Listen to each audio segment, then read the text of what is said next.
Bonjour, bienvenue à tous en Finlande, à Helsinki, au dealer meeting Axopar. Nous sommes le 14 novembre 2019 et je suis très heureux de vous présenter en première mondiale le nouveau 37 Axopar 37 Révolution version Suntop. Donc nous venons de réaliser un essai en mer. Le bateau est équipé avec 2 fois 300 chevaux Mercury V8. À mon avis, je pense que c'est la meilleure motorisation avec beaucoup de couple, très silencieux. Belle réussite au niveau de la motorisation. Donc, on constatera que le bateau a été rehaussé au niveau des francs-bords, donc on a 6 cm de hauteur de chaque côté en plus. On constatera également le liston qui est un petit peu différent et surtout au niveau de la plage arrière, donc de chaque côté a été rajouté un liston qui va revenir avec un retour sur le quai. Donc ça c'est très pratique, très efficace. La position des taquets a également été modifiée, vous pouvez le constater. Les coffres également à l'arrière reprennent le même procédé que dans le 28, c'est-à-dire des coffres en polyester revêtus de gel coat, ce qui est beaucoup plus pratique que dans l'actuel modèle. Au niveau de l'espace arrière, donc on a un grand cockpit, donc toujours pareil avec trois options maintenant. Le bain de soleil arrière avec un coffre dessous, donc qui pourra accueillir des jouets et du rangement. Autre option, bain de soleil arrière avec cabine arrière. Et troisième option, le wet bar sur la partie arrière avec donc le meuble cuisine. Ensuite, au niveau du cockpit, donc au centre, ce qui est très important, et là où Axopar a fait un gros progrès, c'est-à-dire que l'armature du Suntop a été complètement revue. Et donc à ce jour, nous avons plus que 2 montants sur la partie arrière et les renforts avant ont été renforcés. Les 2 montants ont été renforcés pour justement supprimer la partie intermédiaire qui pouvait être un petit peu contraignante, en l'occurrence au niveau des sièges pilote et copilote pour les tourner à 360 degrés. Donc ça c'est vraiment un plus puisque ça donne plus de liberté, plus de facilité à se déplacer.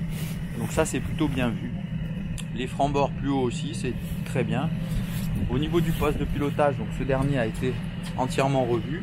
Donc le design du tableau de bord reste assez équivalent. Néanmoins, le revêtement a été modifié en partie haute au niveau des GPS, qui est plutôt bien réussi. Le pare-brise reste identique. Ce qui est plutôt bien, ce que je trouve très bien, c'est au niveau de la partie du poste de pilotage en partie basse. Donc la marche est bien moindre que par le passé, donc ça a été rehaussé comme vous pouvez le voir. Donc ça c'est plutôt bien fait, on peut dire que ça c'est bien fait. Ensuite au niveau de la partie avant, donc on a deux options, soit les fameuses deux portes latérales qui donnent un accès direct à la cabine. En partie avant on a juste une banquette, mais on pourra recevoir en option un bain de soleil. Et je profite de l'occasion pour vous montrer la sortie de l'Axopar 37 Spider, donc qui est la version Open. Voilà. Donc on peut le voir sur la partie avant, la petite banquette, et comme je le disais, on pourra avoir en option un bain de soleil. Donc ça c'est plutôt bien pour nous, surtout en Méditerranée, c'est très important. Au niveau de la casquette donc du Suntop, elle a été également modifiée. Voilà, au niveau du design, on a un drain au milieu qu'on n'avait pas par le passé. C'est plutôt bien fait. Donc le toit ouvrant, toujours pareil. L'arceau pour le radar a également été un petit peu modifié au niveau du design, et pourra accueillir 2 antennes. Donc ça c'est plutôt bien. C'est donc une belle réussite. Nous avons pu donc faire les essais aujourd'hui en mer en Finlande avec un temps, comme vous pouvez le constater, pas très favorable, mais pour autant le bateau s'est très bien comporté puisque j'ai eu la chance de pouvoir l'essayer. Donc j'ai fait une pointe à 45 nœuds. Le bateau se comporte très bien.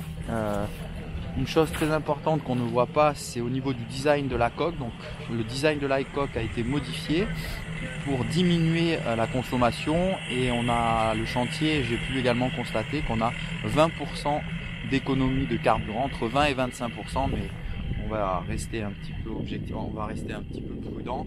Le chantier annonce 25 et je pense que nous sommes autour des 20%. Donc ça c'est plutôt bien, c'est même très bien. C'est une belle réussite. J'aime également la partie arrière. Comme je le disais, avec cette nouvelle option de bain de soleil et qui sera un petit peu plus bas dans le cas où on prend la version bain de soleil avec le coffre. Donc ça c'est très bien. Petite modification aussi au niveau des ouvertures de réfrigérateur. Ces derniers ont été déplacés donc sur les côtés. Comme vous pouvez le constater, donc c'est beaucoup plus pratique et plus accessible que la version actuelle puisque les frigos sont dessous. C'est un détail mais c'est plutôt bien. La hauteur de la cabine aussi a été rehaussée et ça je vous le montrerai dans d'autres vidéos. Voilà, c'est plutôt une belle unité, un bateau réussi et qui, je l'espère, attirera de nouveaux adeptes. Voilà, merci beaucoup pour votre attention et je vous dis à très bientôt pour d'autres vidéos. À bientôt!